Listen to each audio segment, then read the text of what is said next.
नमस्कार दोस्तों। आपका स्वागत करता हूं आप ही के यूट्यूब चैनल में।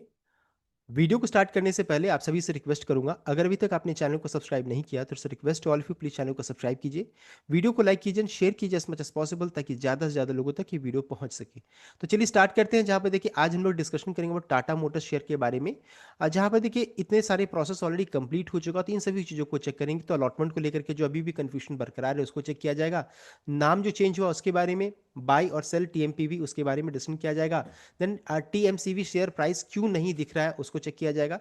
एसएनपी रेटिंग जो को लेकर के जो अपडेट आ रहा है एंड डीमर्जर कैलकुलेशन कैसे करेंगे उसको हम लोग अभी इसको चेक करने वाले हैं। साथ साथ अगर आपने टीएम पीवी यानी पैसेंजर व्हीकल का शेयर को बेच दिया तो क्या प्रॉब्लम आ सकता है, ऐसे जो भी डाउट है सबको यहाँ पर क्लियर करने की कोशिश करेंगे। तो सबसे पहला चीज अलॉटमेंट को लेकर के जो अभी डाउट चल रहा है, तो बताना चाहूंगा अलॉटमेंट ऑलरेडी कंप्लीट हो चुका है। 24 अक्टूबर को ही देख सकते हैं, ये ऑलरेडी ऑलमोस्ट सभी के पास आ जाना चाहिए 24 अक्टूबर, बिकॉज नाम जब से चेंज किया है तो ऐसा अनुमान लगाया था कि 24 अक्टूबर तक तो आपके अकाउंट में आ ही जाएगा।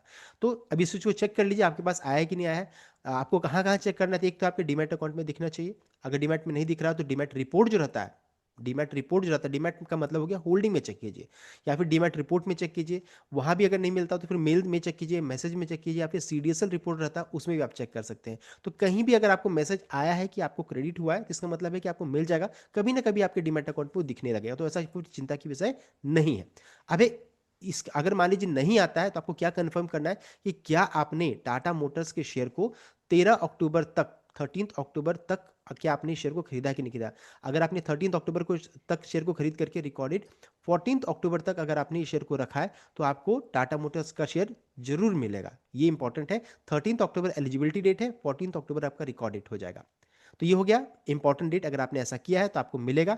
अगर मान लीजिए नहीं आता है तो इस डेट को अपने सामने रखिए, कितना शेयर्स आपने खरीदा है और क्या रेशियो क्या है। तो 1:1 का ये भी ध्यान दीजिएगा। अगर एक शेयर टाटा मोटर्स का अगर आपके पास है तो आपको एक share Tata Motors commercial vehicle का मिलेगा। तो ये डिमर्जर का रेशियो है। तो अगर 100 शेयर आपके पास टाटा मोटर्स का है तो 100 शेयर आपको कमर्शियल व्हीकल का मिलेगा। तो ये इसका आपका रेशियो हो जाएगा।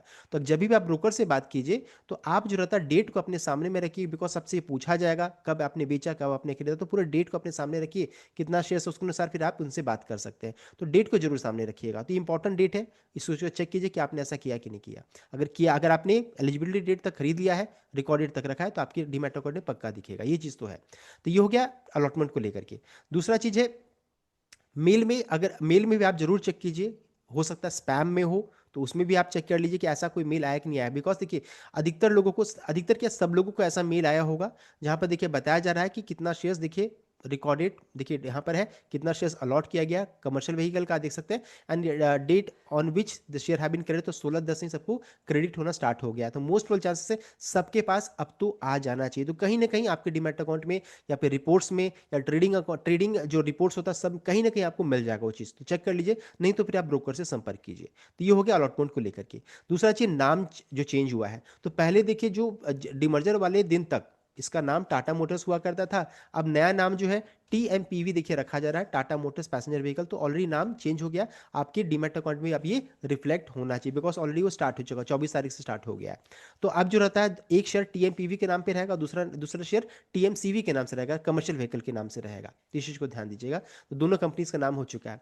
अब एक टीएमसीवी शेयर जो जिन्हें भी अलॉट हुआ है वो इनएक्टिव फॉर्म में होगा, फ्रोजन फॉर्म में होगा। तो अब सबका एक क्वेश्चन हो रहा है कि ऐसा क्यों है, क्यों इनएक्टिव है, क्यों मैं बेच नहीं पा रहा हूँ। देखिए अभी तुरंत में आप इसको बेचना खरीदना नहीं कर सकते, बिकॉज इसमें लिस्टिंग अप्रूवल लेने की जरूरत पड़ती है। बहुत सारे रेगुलेटरी अप्रूवल्स है, सब कुछ लेने के बाद जो रहता है इसमें आप ट्रेडिंग कर पाइएगा। साथ साथ अभी तक कंपनी ने कॉस्ट ऑफ एक्विजिशन का अनाउंसमेंट किया ही नहीं है कि आपने जो पैसा निवेश किया है कमर्शियल व्हीकल का कितना जाएगा। तो सब कुछ होने के बाद जो रहता है इसमें ट्रेडिंग स्टार्ट होगा। तो मोस्ट प्रोबेबल चांसेस है, माना जा रहा है कि 45 से 60 डेज तक जो रहता है इसमें ये पूरा प्रोसेस को कंप्लीट होने में लग सकता है। ये कंपनी के डिस्क्लोजर में अपडेट है।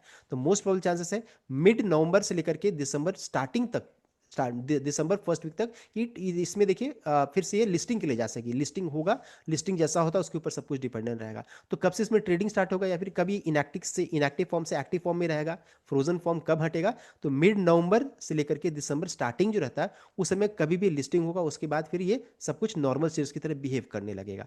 तो ये हो गया, टाइमलाइन भी मैंने आपको बता दिया है। नेक्स्ट है अभी जो रहता है टीएमसीवी जो शेयर आपके अकाउंट में जो फ्रोजन फॉर्म में है उसका कॉस्ट प्राइस यानी किस भाव में आपने खरीदा क्यों नहीं दिख रहा है। तो नहीं दिखने के पीछे रीजन है क्योंकि कंपनी ने कॉस्ट ऑफ एक्विजिशन का अनाउंसमेंट किया ही नहीं है। जैसे करेगी अपने आप वो चेंज कर जाएगा। तो वो हम लोग अभी आगे चेक करेंगे कैसे चेंज करेगा। तो कॉस्ट ऑफ एक्शन ट्रांसमिट होगा तो जो आप जिस भाव में आपने खरीदा वो आ जाएगा पहले, कितना पैसा उसमें पैसा भी डिस्ट्रीब्यूट हो जाएगा, जो अमाउंट आपने लगाया इन्वेस्टमेंट अमाउंट दो कंपनीज में डिस्ट्रीब्यूट हो जाएगा। उसके बाद जो रहता है उसका जब लिस्टिंग होगा उसमें फिर प्राइस दिखने लगेगा, जो ट्रेडेबल प्राइस जो होता है ना सीएमपी जिसे बोलते हैं करंट मार्केट, वो भी दिखने लगेगा। तो इस तरीके से पूरा चेंज कर जाएगा। अब है बाई प्राइस टीएमपीवी का, यानी कि जिस भाव में आप किस भाव में आपने टाटा मोटर्स पैसेंजर व्हीकल का शेयर को खरीदा है तो वो भी चेंज करेगा। बाई प्राइस यानी कॉस्ट प्राइस, जिस भाव में आपने टीएमपीवी शेयर खरीदा, आपने तो खरीदा था टाटा मोटर्स का शेयर, अब उसका नाम होकर के टाटा मोटर्स पैसेंजर रखा जा रहा है। तो देखिए आपने खरीदा होगा उसे, हो सकता है 1,000 रुपए में, आपने हो सकता है उसे 900 रुपए में खरीदा होगा टाटा मोटर्स का शेयर। लेकिन अब क्या हो जाएगा, पैसेंजर व्हीकल का प्राइस भी चेंज कर जाएगा as per cost of acquisition. तो यहां पर देखिए प्रॉब्लम में कौन आने वाले हैं, जो भी टाटा मोटर्स पैसेंजर व्हीकल का शेयर को जिन्होंने बेच दिया होगा ना, उनको थोड़ा सा प्रॉब्लम होगा। प्रॉब्लम देखिए ऐसा कुछ नहीं कि बहुत ही ग्रीवियस मिस्टेक आपने कर दिया है आपको बहुत प्रॉब्लम फ्यूचर में होगा। प्रॉब्लम ये होगा कि कैलकुलेशन में थोड़ा सा आपको प्रॉब्लम आने वाला है।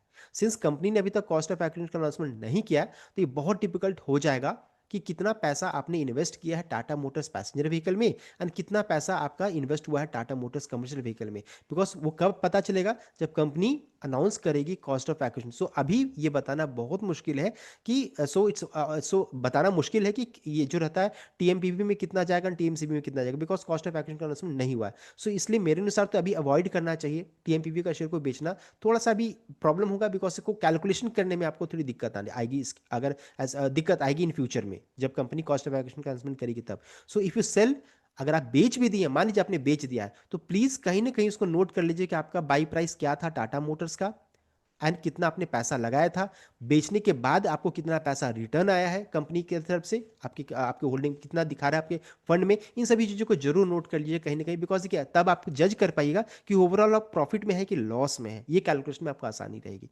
देखिए इस कैलकुलेशन को अगर आसान भाषा में समझेंगे तो एवरेज प्राइस एडजस्टमेंट होगा नियर टर्म में जब कंपनी कॉस्ट ऑफ एक्शन का अनाउंसमेंट करेगी। करंटली जो रहता है कंपनी ने अभी तक अनाउंस नहीं किया है कॉस्ट ऑफ एक्शन, देख सकते हैं। Once company announces the ratio, जैसे ही कंपनी अनाउंस करेगी रेशियो, जैसे मैं जेरोधा यूज कर रहा हूं तो जेरोधा जो रहता है उसे एडजस्ट कर देगा by price, by average for your Tata Motors holding and new Tata Motors commercial vehicle shares accordingly. तो उसमें प्राइस जो जिस भाव में आपने खरीदा उस प्राइस में आपको एडजस्टमेंट देखने को मिलेगा। एग्जांपल के तौर पे मान लीजिए आपने 100 शेयर्स 950 के भाव में मान लीजिए आपने 100 शेयर्स टाटा मोटर्स का खरीदा, तो टोटल निवेश कितना है 95,000 का। ये टाटा मोटर्स की बात हो रही है। उसके बाद मान लीजिए कंपनी अनाउंस करती है 60:40 का, मान लीजिए कॉस्ट ऑफ एक्शन का अनाउंसमेंट कर देती है। इसका मतलब है कि 60% मान लीजिए चला जाएगा पैसेंजर व्हीकल के पास एंड 40% मान लीजिए चला जाएगा आपका कमर्शियल व्हीकल के पास। तो उसके अनुसार जो कॉस्ट ऑफ एक्शन है उसके अनुसार जो रहता है इसका प्राइस, कॉस्ट प्राइस एडजस्ट कर दिया जाएगा। 570 हो जाएगा प्राइस, यानी जिस भाव में आपने टाटा मोटर्स पैसेंजर व्हीकल को खरीदा था उसका भाव हो जाएगा 570 रुपीज, बिकॉज 60% ऑफ 950 कितना 570 हो जाएगा। एंड 380 का भाव किसका हो जाएगा, तो टाटा मोटर्स कमर्शियल व्हीकल का हो जाएगा 40% ऑफ 950। तो कंबाइंड कॉस्ट कितना हो जा रहा है, तो 950 का। तो इस तरीके से देखिए बाई प्राइस, फिर से रिपीट करूंगा, जिस भाव में आपने खरीदा वो प्राइस चेंज कर जाएगा। फिर बाद में फिर आप उसे कैलकुलेट कीजिएगा जो उसका करंट मार्केट प्राइस रहेगा, उसके अनुसार आप जज कर पाइएगा कि आप प्रॉफिट में है कि लॉस में है। तो इस चीज़ को ध्यान दीजिएगा। अभी कंपनी ने कॉस्ट ऑफ एक्विजिशन का अनाउंसमेंट नहीं किया, जैसे करेगी मैं आपको पूरा उसका कैलकुलेशन आपको बताऊंगा। तो सबका देखिए खरीद प्राइस बाई प्राइस चेंज करेगा। किसी ने हो सकता है 950 में खरीदा होगा, किसी ने हो सकता है टाटा मोटर्स का 100 रुपये में ही खरीदा होगा। तो देखिए सबका प्राइस चेंज करेगा, उसके अनुसार फिर कैलकुलेशन होगा। मैं आपको डिटेल वे में आपको बताऊंगा। तो ये हो गया कैलकुलेशन पार्ट। तो अभी है ये हो गया कैलकुलेशन पार्ट। अब है कि रेटिंग को लेकर के एक अपडेट आ रहा है। रेटिंग एजेंसी जिसका नाम है S&P ग्लोबल, उनके तरफ से देखिए रेटिंग यहाँ पर आया है। देखिए रेटिंग को लेकर के यहाँ पर अपडेट आया। रेटिंग किसने किया, तो S&P ग्लोबल रेटिंग उन्होंने यहाँ पर दिया है।